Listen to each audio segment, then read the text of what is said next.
Heroes. Why are boys and why are men so drawn to heroes? Because I think deep down inside, each one of us, there's a desire to be a hero. If we are to be heroes of the day, the future saints that God is calling us to be, then we need to start with the man in the mirror. Now, I consider myself to be the man of many hats. Those hats, they're pretty, they're colorful, but I was once a man of much darker hats. I once wore the hat of a workaholic. I believe work was my master, and I served it well. The other dark hat that I wore was a binge drinker. I always felt like I was goal-oriented. So when I drank with the pure intention of getting drunk. Because when I drank, another person came out. I thought I was the life of the party. I might have been, but not to my wife. I became another kid she had to take care of. Now the darkest and ugliest of hats that I wore was a man addicted to pornography. And it wasn't a surprise because I was wearing these dark and ugly hats that my marriage was falling apart. I knew I had a problem, and I knew it was my fault. And I realized that I hurt my wife. It wasn't enough to just tell her I was going to change. I had to change, and I wanted to change, but I didn't know how. I realized that I needed to surround myself with godly men, men who could show me how to walk the straight and narrow path.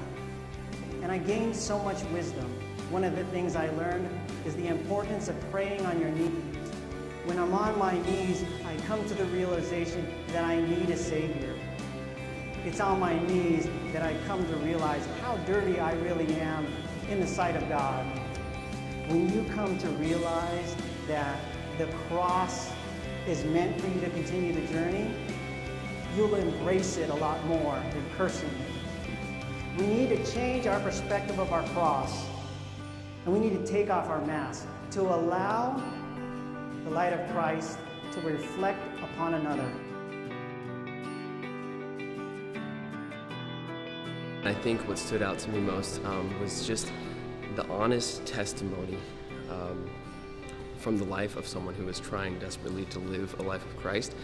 I think can speak to us a lot rather than just saying, like preaching dogma or preaching different, ideas. And so that I think spoke to me because I feel like I constantly get caught up in thinking about a lot of different things and trying to understand. But when I look at someone's life, I think it helps me a lot. So I think it's just really inspirational to hear him talk and for him to be so candid and show what it means to be a man. It's good to know that we have, some people that go through the same things throughout their lives, and to see how God was able to pull them out of that darkness and bring light into their life.